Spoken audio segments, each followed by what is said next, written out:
Xin chào các bạn. Trong video hôm nay thì mình xin chia sẻ với các bạn cách để chúng ta ươm cái giống cây con ở trong cái bầu lá chuối như thế này nha các bạn.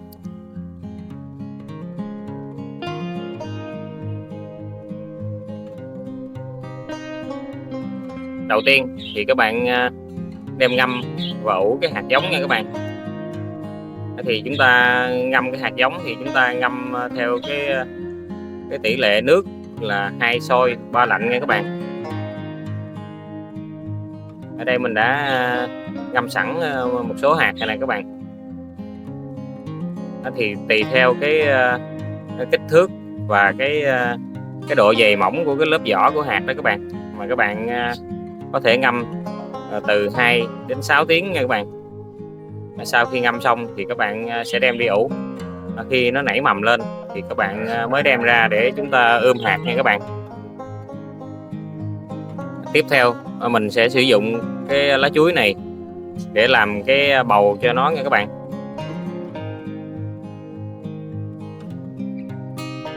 Thì cái ưu điểm của cái lá chuối này các bạn, nó rất là mát các bạn, nó sẽ kích thích cho cái bộ rễ nó phát triển rất là nhanh nha các bạn. Nó không có giống như là chúng ta ươm ở trong những cái túi ni lông nha các bạn. Những cái túi ni lông thì nó rất là ảnh hưởng đến cái bộ rễ các bạn. Còn cái lá chuối này thì nó có cái độ mát các bạn, nó làm cho cái bộ rễ chúng ta nó phát triển rất là mạnh các bạn. Và khi thì chúng ta trồng xuống đó các bạn, thì các bạn cũng không cần phải tháo cái bầu này ra để tránh cái mất sức cho cây trồng nha các bạn.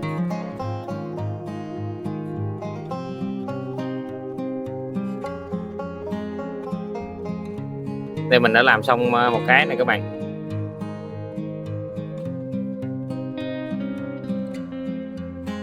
Cứ tiếp tục như thế các bạn, cứ làm cái bầu cho nó các bạn. Các bạn cứ quấn lại rồi các bạn lấy cây tăm các bạn cài lại là được nha các bạn.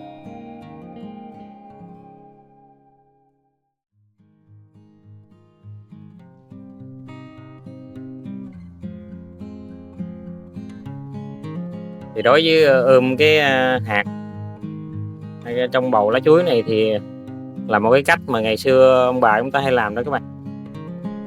Nó hơi tốn công chút xíu nhưng mà nó rất tốt cho cái cây con chúng ta nha các bạn. Và chúng ta thuận tiện trong cái việc trồng nữa các bạn. Chúng ta chỉ việc đem cái bầu đất như thế này chúng ta đặt xuống là chúng ta lắp đất lại là xong nha các bạn. Chúng ta không cần phải tháo bầu như là cái túi ni lông nha các bạn. Cái rễ nó sẽ tự đâm ra ngoài cái vỏ lá chuối này để nó phát triển nha các bạn.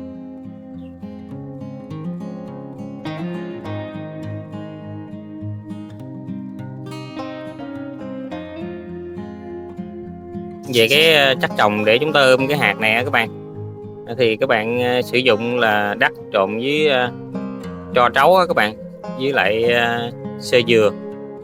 Các bạn có thể thêm chút phân chuồng đã ủ hoai mục nha các bạn.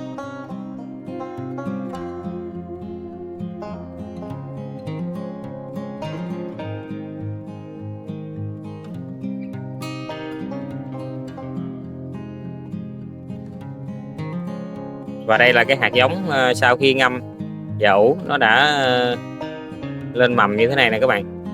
Thì chúng ta mới đem gieo vào trong những cái bầu này nha các bạn.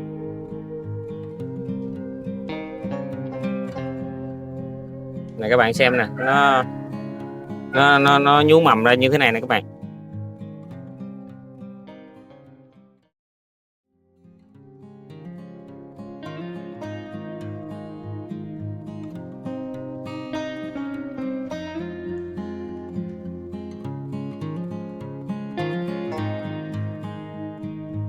Các bạn sẽ gieo nó vào trong những cái bầu đất này.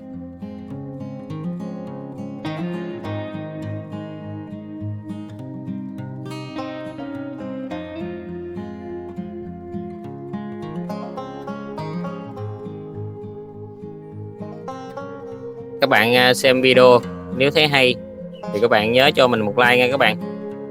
Bạn nào chưa đăng ký kênh thì các bạn nhớ đăng ký kênh để theo dõi những video mới nhất tiếp theo của mình. Mình xin cảm ơn các bạn rất là nhiều.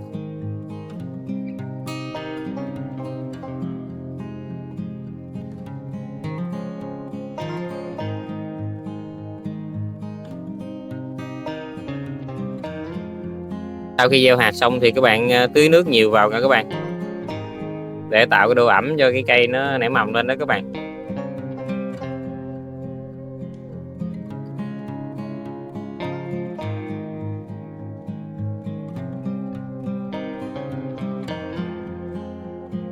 Và đây là cái thành quả này các bạn.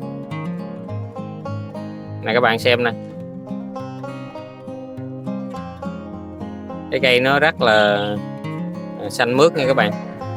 Và cái bộ rễ của nó cũng rất là khỏe nha các bạn.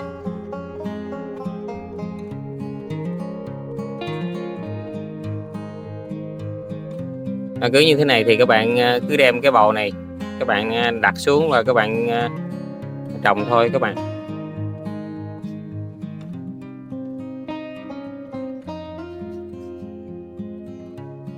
Thì cái video của mình đến đây là kết thúc.